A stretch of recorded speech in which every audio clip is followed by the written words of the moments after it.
അനുഗ്രഹിക്കപ്പെട്ട നല്ല സമയത്തിനായി ഞാൻ ദൈവത്തെ സ്തുതിക്കുന്നു, സ്തോത്രം ചെയ്യുന്നു.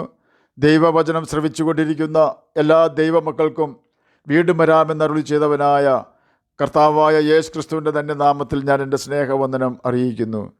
ഇന്നത്തെ അല്പസമയത്തെ ചിന്തയ്ക്കായി സദൃശവാക്യങ്ങൾ 29-ാം അധ്യായം 25-ാം വാക്യം നമുക്ക് വായിക്കാം. മാനുഷഭയം ഒരു കെണിയാകുന്നു, യഹോവയിൽ ആശ്രയിക്കുന്നവനോ രക്ഷ പ്രാപിക്കും. അനുഗ്രഹിക്കപ്പെട്ട ഒരു വേദവാക്യമാണ് നാം കേട്ടത്. സ്നേഹിതരുടെയും ചാർച്ചക്കാരുടെയും സ്വാധീനം നമ്മുടെ വാക്കുകളിലും പ്രവൃത്തികളിലും ഉണ്ടായിരിക്കും. നിൻ്റെ കൂട്ടുകാരൻ ആരെന്ന് എന്നോട് പറഞ്ഞാൽ നീ ആരാണെന്ന് ഞാൻ നിന്നോട് പറയാമെന്നത് ചൈനക്കാരുടെ പഴമൊഴിയാണ്. അതുകൊണ്ട് തന്നെയാണ് സ്വഭാവ ദൂഷ്യമുള്ള വ്യക്തികളെ നാം നമ്മുടെ സ്നേഹിതരാക്കരുത് എന്നും സ്വഭാവ ദൂഷ്യമുള്ള വ്യക്തികളെ നമ്മുടെ പങ്കാളികളാക്കരുത് എന്നും പറയുന്നത്. അതുകൊണ്ട് തന്നെയാണ് ലവ് മാരേജ് അരുത്, അറേഞ്ച്ഡ് മാരേജ് മാത്രമേ നടത്താവൂ എന്ന് അറിവുള്ളവർ ഉപദേശിക്കുന്നതും.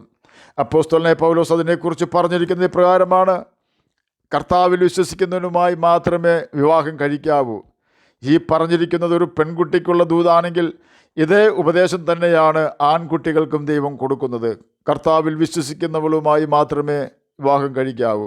അപ്പോസ്തലനായ പൗലോസ് കൊരിന്ത്യർക്ക് എഴുതിയ 1-ാം ലേഖനം 7-ാം അധ്യായം 39-ാം വാക്യത്തിൻ്റെ അവസാന ഭാഗത്താണ് ഇത് രേഖപ്പെടുത്തിയിരിക്കുന്നത്. അതും ഭർത്താവ് മരിച്ചു പോയതിനു ശേഷം രണ്ടാമത് വിവാഹം കഴിക്കുന്ന കാര്യമാണെന്ന് ഓർക്കണം. അഥവാ ഭാര്യ മരിച്ചു പോയതിനു ശേഷം വീണ്ടും വിവാഹം കഴിക്കുന്ന കാര്യമാണെന്ന് ഓർക്കണം. അങ്ങനെയെങ്കിൽ ആദ്യ വിവാഹത്തിന് ആൺകുട്ടികളും പെൺകുട്ടികളും എത്രമാത്രം ഒരുങ്ങുകയും പ്രാർത്ഥിക്കുകയും തങ്ങൾ വിവാഹം കഴിക്കുവാൻ ഉദ്ദേശിക്കുന്ന വ്യക്തി കർത്താവിൻ്റെ മകനോ മകളോ ആണോ എന്ന് അന്വേഷിക്കുകയും ചെയ്യണം. ഒരു ദൈവമകനോ ദൈവമകളോ ഒരിക്കലും ലവ് മാരേജിന് വേണ്ടി ഒരുങ്ങുകയില്ല. ഇസ്ഹാക്ക് അപ്രകാരം ചെയ്തില്ലല്ലോ. മാതാപിതാക്കളെ അനുസരിച്ച് അവർ നമ്മുടെ തുണയാകുവാൻ പോകുന്ന വ്യക്തികളെക്കുറിച്ച് ശരിയായി അന്വേഷണം കഴിച്ച് യോഗ്യരാണെന്ന് കണ്ടെത്തിയതിനു ശേഷം ബൈബിൾ പ്രകാരം എൻഗേജ്മെൻറ്റ് നടത്തി ബൈബിൾ പ്രകാരം വിവാഹം നടത്തിയതിനു ശേഷം മാത്രമേ തുണയാകുവാൻ പോകുന്ന വ്യക്തിയെ സ്നേഹിച്ച് തുടങ്ങാവൂ. ഇല്ലെങ്കിൽ മറ്റനേകർക്ക് പറ്റിയ അബദ്ധം നമുക്കും സംഭവിക്കും. വിവാഹത്തിന് മുമ്പ് സ്വന്തം ഇഷ്ടപ്രകാരം തുണകളെ തിരഞ്ഞെടുക്കുകയും സ്വന്തം ഇഷ്ടപ്രകാരം വിവാഹം കഴിക്കുകയും ചെയ്യുന്ന വ്യക്തികൾ വലിയ പ്രതിസന്ധിയിലായിട്ടുണ്ട്. അതുപോലെ തന്നെ ശരിയായി അന്വേഷണം കഴിക്കാതെ നടക്കുന്ന വിവാഹങ്ങളും പാറയിൽ വീണ സ്ഫടികപാത്രം പോലെ തകർന്നു പോയിട്ടുണ്ട്. ദൈവമക്കൾ വളരെ ജാഗ്രത പാലിക്കേണ്ട ഒരു വിഷയമാണ് വിവാഹം. ആകയാൽ നമുക്കെല്ലാവരെയും മകളിൽ നിന്ന് സ്നേഹിക്കാം, എന്നാൽ ആരെയും വിശ്വസിക്കരുത്. യേശുവിനെ മാത്രമേ വിശ്വസിക്കാവൂ. യേശുവിൽ വിശ്വസിക്കാത്തവരും പാപം ചെയ്യരുത് എന്ന യേശുവിൻ്റെ കൽപ്പനകൾ അനുസരിക്കാത്തവരുമായ വ്യക്തികളെ നാം വിവാഹം കഴിച്ചാൽ നമ്മുടെ ജീവിതം നരകതുല്യമാകുവാൻ സാധ്യതയുണ്ട്. തെറ്റായ തുണകളെ നാം സ്വീകരിച്ചാൽ അവരുടെ തെറ്റായ ജീവിത രീതി പിന്തുടരേണ്ടി വന്നേക്കാം. നാം അതിന് തയ്യാറായില്ലെങ്കിൽ പ്രതിസന്ധി ഉണ്ടായാലോ എന്ന മാനുഷഭയം നമ്മെ അതിന് നിർബന്ധിക്കും. ഇവിടെയാണ് മാനുഷഭയം ഒരു കെണിയായി തീരുന്നത്. ഏകദേശം 18 വർഷമായി കുരുടൻ ആയിരുന്ന തങ്ങളുടെ മകൻ ഇതാ ഒരു ദിവസം കാഴ്ച പ്രാപിച്ചവനായി ഭവനത്തിലേക്ക് വരുന്നു. അവരുടെ മകൻ ജന്മനാ കുരുടനാണ്. ബൈബിൾ അവന് കൊടുത്ത പേര് പിറവി കുരുടൻ എന്നാണ്. പ്രായപൂർത്തിയാകുന്നതുവരെ അവൻ കുരുടനായി തന്നെ ജീവിച്ചു. തന്നെയുമല്ല, അവൻ ഇരക്കുന്നവനായാണ് ആ കാലം അത്രയും ജീവിച്ചത്. യേശു അവനെക്കുറിച്ച് പറഞ്ഞത്, ഇവനോ ഇവൻ്റെ അമ്മയപ്പന്മാരോ പാപം ചെയ്തിട്ടല്ല, ദൈവപ്രവൃത്തി ഇവനിൽ വെളിവാകേണ്ടതിനാണ് ഇവൻ കുരുടനായി ജനിച്ചത് എന്നാണ്.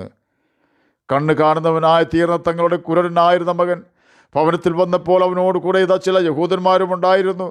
യഹൂദന്മാർ അവൻ്റെ മാതാപിതാക്കളോട് ചോദിച്ചു, കുരുടനായി ജനിച്ചു എന്ന് നിങ്ങൾ പറയുന്ന നിങ്ങളുടെ മകൻ ഇവൻ തന്നെയോ? എന്നാൽ അവനെ ഇപ്പോൾ കാഴ്ച പ്രാപിച്ചത് എങ്ങനെ? അതിന് കുരുടനായിരുന്നവൻ്റെ അമ്മയപ്പന്മാർ പറഞ്ഞ മറുപടി പ്രകാരമാണ്: ഇവൻ ഞങ്ങളുടെ മകനെന്നും കുരുടനായി ജനിച്ചവനെന്നും ഞങ്ങൾ അറിയുന്നു, എന്നാൽ കണ്ണ് കാണുന്നത് എങ്ങനെയെന്ന് അറിയുന്നില്ല. അവൻ്റെ കണ്ണ് ആർ തുറന്നെന്നും അറിയുന്നില്ല. അവനോട് ചോദിപ്പിൻ, അവന് പ്രായമുണ്ടല്ലോ, അവൻ തന്നെ പറയുമെന്ന് ഉത്തരം പറഞ്ഞു. യഹൂദന്മാരെ ഭയപ്പെടുക കൊണ്ടത്രേ അവൻ്റെ അമ്മയപ്പന്മാർ ഇങ്ങനെ പറഞ്ഞത്. അവനെ ക്രിസ്തു എന്ന് ഏറ്റു പറയുന്നവൻ പള്ളിഭ്രഷ്ടനാകണമെന്ന് യഹൂദന്മാർ തമ്മിൽ പറഞ്ഞൊത്തിരുന്നു. തങ്ങളുടെ മകനായ പിറവി കുരുടൻ്റെ കണ്ണ് തുറന്നിട്ടും തങ്ങളുടെ മകൻ്റെ ഇരക്കുന്ന അവസ്ഥയിൽ നിന്നും യേശു അവനെ രക്ഷിച്ചിട്ടും യഹൂദന്മാർ പള്ളിഭ്രഷ്ടർ ആക്കുമെന്ന മാനുഷഭയ നിമിത്തം പിറവി കുരുടനായിരുന്നവൻ്റെ അമ്മയപ്പന്മാർ ജീവൻ്റെ ഉറവയായ കർത്താവായ യേശു ക്രിസ്തുവിനെ അംഗീകരിക്കാതെ തള്ളിക്കളഞ്ഞു. യോഹന്നാൻ എഴുതിയ സുവിശേഷം 9-ാം അധ്യായത്തിലെ കാര്യങ്ങളാണല്ലോ നാം പഠിച്ചുകൊണ്ടിരിക്കുന്നത്. മത്തായി എഴുതിയ സുവിശേഷം 10-ാം അധ്യായം 32-33 വാക്യങ്ങളിൽ ഇപ്രകാരം രേഖപ്പെടുത്തിയിരിക്കുന്നു: മനുഷ്യരുടെ മുമ്പിൽ എന്നെ ഏറ്റുപറയുന്ന ഏവനെയും സ്വർഗസ്ഥനായ എൻ്റെ പിതാവിൻ്റെ മുൻപിൽ ഞാനും ഏറ്റുപറയും.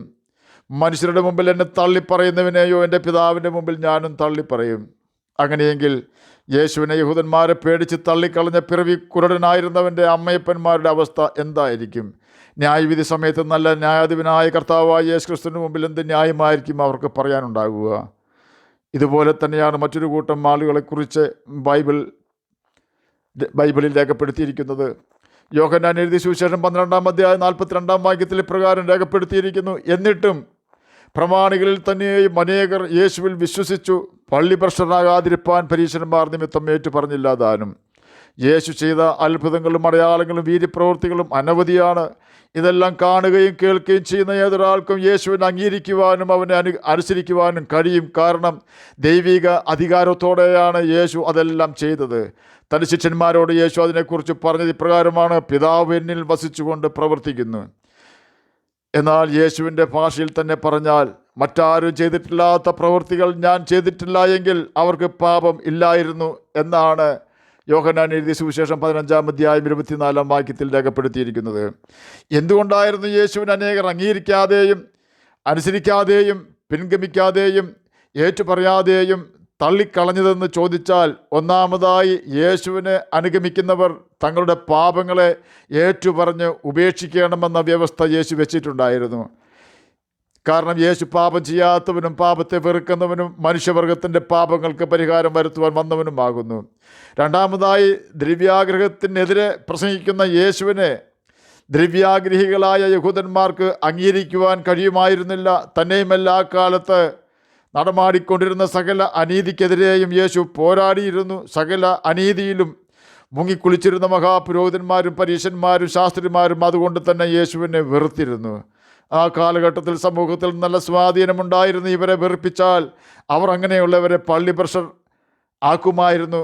അതുകൊണ്ട് തന്നെ പരസ്യമായി യേശുവിനെ അംഗീകരിക്കുവാൻ അവർക്ക് സാധിച്ചില്ല.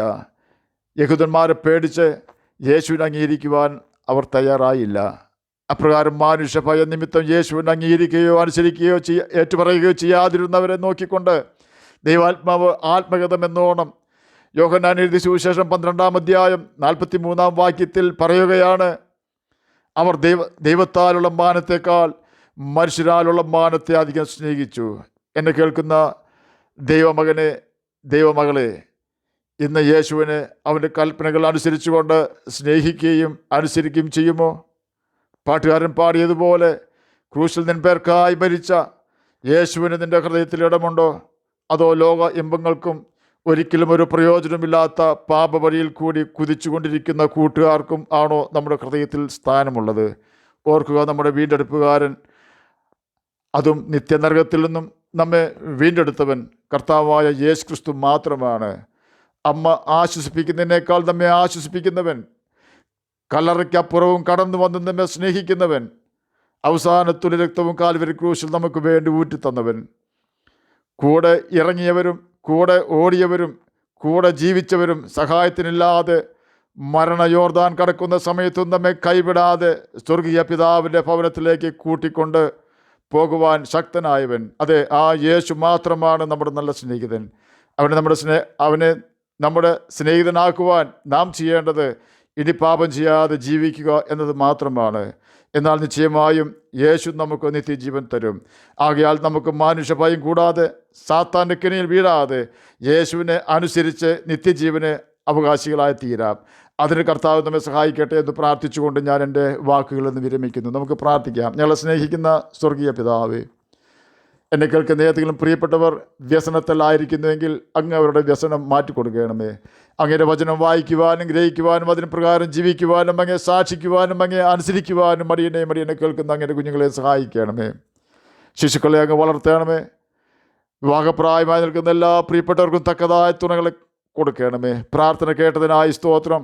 യേശുവിൻ്റെ നാമത്തിൽ തന്നെ ആമേൻ. കർത്താവ് എല്ലാവരെയും അനുഗ്രഹിക്കട്ടെ. സ്തോത്രം.